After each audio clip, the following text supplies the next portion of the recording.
Hello everyone, welcome back to my channel Pal academy সেন্টারে তোমাদের সকলকে আমার স্বাগত। আজকে সপ্তম শ্রেণীর কোষে দেখি 2.3 যে অধ্যায়টি আছে সেই অধ্যায়ের 1 নাম্বার অঙ্কটি নিয়ে আজকে তোমাদের সাথে এই টিউটোরিয়ালে সম্পূর্ণ বিস্তারিত আলোচনা করব। এই যে 1 নম্বর অঙ্ক, এটি কিন্তু অ্যাকচুয়ালি অনুপাতের অন্য একটি চ্যাপ্টার। এই ধরনের অনুপাতের অঙ্ক কিভাবে করতে হয় সেই বিষয়ে সম্পূর্ণ আলোচনা করব। তোমরা যদি পেজ নাম্বার 32 অর্থাৎ 32 নম্বর পেজ যদি বের করো তাহলে দেখতে পাবে 32 নম্বর পেজে যে 1 নম্বর অঙ্কটি আছে, এই অঙ্কটি করার আগে সবার আগে তোমাদের বুঝতে হবে যে এই যে অঙ্কটি লেখা, এই লেখার মধ্যে কি বলেছে সেই বিষয়টি আগে বুঝতে হবে। তাহলে চলো বেশি কথা না বাড়িয়ে আমরা অঙ্কটি একবার একটু পড়ে নেব এবং বুঝবো যে অঙ্কটির মধ্যে কি বলেছে। তারপরে তোমাদের একে একে সমস্ত কিছু আমি ভেঙে বিশ্লেষণ করে একদম বুঝিয়ে দিব। ওকে, দেখো প্রথমে বলেছে যে গত বছরে রসকুণ্ডু গ্রামে স্বাক্ষর ও অক্ষর পরিচয়হীন লোকের সংখ্যার অনুপাত ছিল 4:1 অনুপাত দিয়ে দিয়েছে। কি বলেছে তোমাদের, এই যে রসকুণ্ডু নামে একটি গ্রাম, সেই গ্রামে কি বলেছে, স্বাক্ষর অর্থাৎ যারা শিক্ষিত এবং অক্ষর পরিচয়হীন অর্থাৎ যারা অশিক্ষিত। তাহলে স্বাক্ষর আর অশিক্ষিত এই দুটো লোকের সংখ্যার অনুপাত দিয়েছে, একটা হচ্ছে 4 আর একটা হচ্ছে 1, অর্থাৎ 4:1 অনুপাতে দেওয়া আছে। ওকে, এখান থেকে সবসময় আমাদের মনে রাখতে হবে স্বাক্ষর কথাটি যেহেতু প্রথমে আছে সেহেতু আমাদের অনুপাত কিন্তু প্রথমটি হবে। এই বিষয়ে খুব তোমাদের ধ্যান দিতে হবে এই অঙ্কের ক্ষেত্রে। পরেরটি অক্ষরের পরিচয়হীন যেহেতু আছে, তার মানে 2 নম্বর অনুপাতটি নিয়ে আমাদের কাজ করতে হবে। পরিষ্কার? এখন বলেছি গ্রামে মোট জনসংখ্যা 6550 জন। গ্রামে মোট জনসংখ্যা 6550 জন হলে স্বাক্ষর এবং অক্ষর পরিচয়হীন লোকের সংখ্যা কত ছিল আমাদের বের করতে হবে।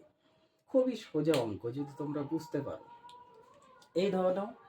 এই ধরনের অঙ্ক কিভাবে করতে হয় দেখো, সবার আগে আমাদের লিখতে হবে এখানে যে কথাটি দেওয়া আছে স্বাক্ষর ও অক্ষর পরিচয়হীন লোকের সংখ্যার যে অনুপাত, এই কথাটা আমরা সম্পূর্ণ আগে লিখে নিব। কি আছে, স্বাক্ষর ও অক্ষর পরিচয়হীন, স্বাক্ষর ও অক্ষর পরিচয়হীন লোকের সংখ্যার অনুপাত কত দেওয়া আছে, 4:1।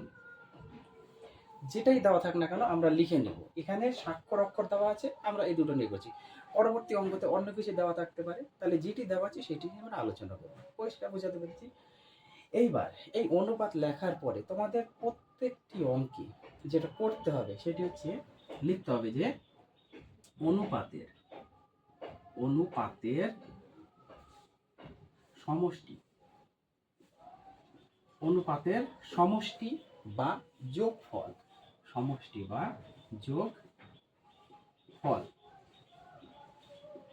তাহলে তোমরা একটু নিজেরাই বলে ফেলো অনুপাতের সমষ্টি বা যোগফল মানে 4 যোগ 1। যেটা অনুপাত দেওয়া আছে এই অনুপাতটাই তো 4 যোগ 1 ইকুয়াল টু 5। এতটুকু তোমাদের কমন বের করতে হবে প্রত্যেকটি অঙ্কের ক্ষেত্রে। এখন কি বলেছে, এখন বলেছে আমাদের মোট জনসংখ্যা দেওয়া আছে 6550। এই জনসংখ্যা থেকে আমাদের বের করতে হবে এই স্বাক্ষরের সংখ্যা কত আছে এবং অক্ষর পরিচয়হীন লোকের সংখ্যা কত আছে। তাহলে আমরা সবার আগে বের করবো স্বাক্ষর, যেহেতু স্বাক্ষর প্রথমে আছে স্বাক্ষর বের করে নিই। কত লোকের মধ্যে, 6550। তাহলে এইভাবে লিখতে হবে যে 6550 জন লোকের মধ্যে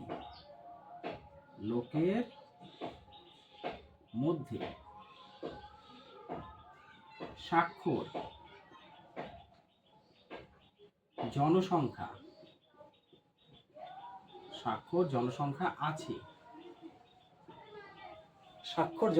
আছে। তোমাদের যত জনসংখ্যা দেওয়া থাকবে মোট যে জনসংখ্যাটি দেওয়া থাকবে সেটা আমাদের লিখব 6550 গুণ প্রত্যেকটি অঙ্কের ক্ষেত্রে গুণ। এখন যেহেতু স্বাক্ষর বলেছি, স্বাক্ষর এই জিনিসটা কিন্তু তোমাদের খুব ধ্যান দিয়ে দেখতে হবে, স্বাক্ষর। তাহলে স্বাক্ষরে তোমরা যদি খেয়াল করো, স্বাক্ষরের অনুপাত কত আছে, স্বাক্ষর এটা, তাহলে স্বাক্ষরের অনুপাত সবসময় উপরে বসবে। যখন স্বাক্ষর বের করবো তখন স্বাক্ষর, যখন অক্ষর বের করবো তখন অক্ষরের অনুপাত সবসময়, অর্থাৎ অনুপাত সবসময় উপরে বসবে, এবং অনুপাতের যে সমষ্টিটা আছে সেটা সবসময় নিচে বসবে, সেটা সবসময় নিচে। পরিষ্কার? কি বললাম? যতজনের মধ্যে বের করতে বলবে সেই সংখ্যাটি তো বসবেই, গুণ প্রথম যে সংখ্যাটি থাকবে, অর্থাৎ যার বের করতে বলবে সেই সংখ্যার অনুপাত সবসময় উপরে, প্রথমটির ক্ষেত্রে প্রথম উপরে, দ্বিতীয়টির ক্ষেত্রে দ্বিতীয়টি উপরে, বাই অনুপাতের যে যোগফল, এই যোগফল সবসময় তোমাদের নিচে বসাতে হবে। পরিষ্কার? এইবার যদি কাটাকুটি যাই, আমাদের কাটতে হবে, অবশ্যই কাটাকুটি যাবে, যেহেতু 5 নিচে আছে আর 6550 অবশ্যই কাটাকুটি যাবে 5 দিয়ে। 5 দিয়ে যদি আমরা কাটি, 5 অক্ষে 5, হাতে 1 আছে, হলো 15, 3 5 15, 5 আছে, 5 অক্ষে 5, একটা শূন্য বসে যাবে। তাহলে আমাদের টোটাল কত হলো? 1310 গুণ 4, উপরে তো 4 গুণ হিসাবে আছে, এবার আমরা গুণ করে দিব। 4 0 0, 4 অক্ষে 4, 3 4 12, 2 হাতে আমার 1, 4 অক্ষে 4 আর 1 5, তাহলে 5240 জন। এটা কিন্তু জন তোমাদের লিখতে হবে। তাহলে আমরা স্বাক্ষর পেয়ে গেছি 5240 জন।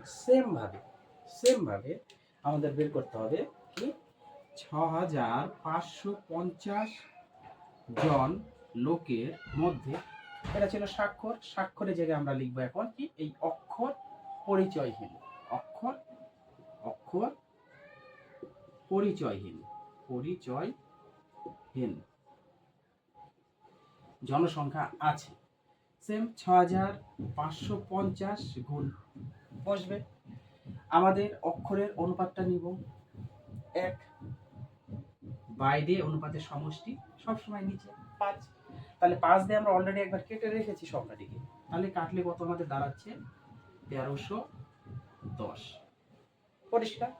এটা হচ্ছে জন। তাহলে 1310 এর সাথে যদি আমাদের 1 আছে, উপরে 1 গুণ করলে 1310 এটাই থাকবে। তাহলে আমরা বের করতে পেরেছি যে স্বাক্ষর জনসংখ্যা আমাদের দাঁড়ালো 5240 জন, এবং অক্ষর পরিচয়হীন জনসংখ্যা এসে দাঁড়ালো 1310 জন। এই হচ্ছে তোমাদের এই চ্যাপ্টারের অনুপাতের প্রত্যেকটি অঙ্ক এইভাবে তোমাদের করতে হবে। আশা করি তোমরা বুঝতে পেরেছো অঙ্কটি। তাহলে চলো এর পরের পার্ট নিয়ে আবার তোমাদের সাথে আমি আলোচনা করব। আজকের মতো এখানেই শেষ করছি।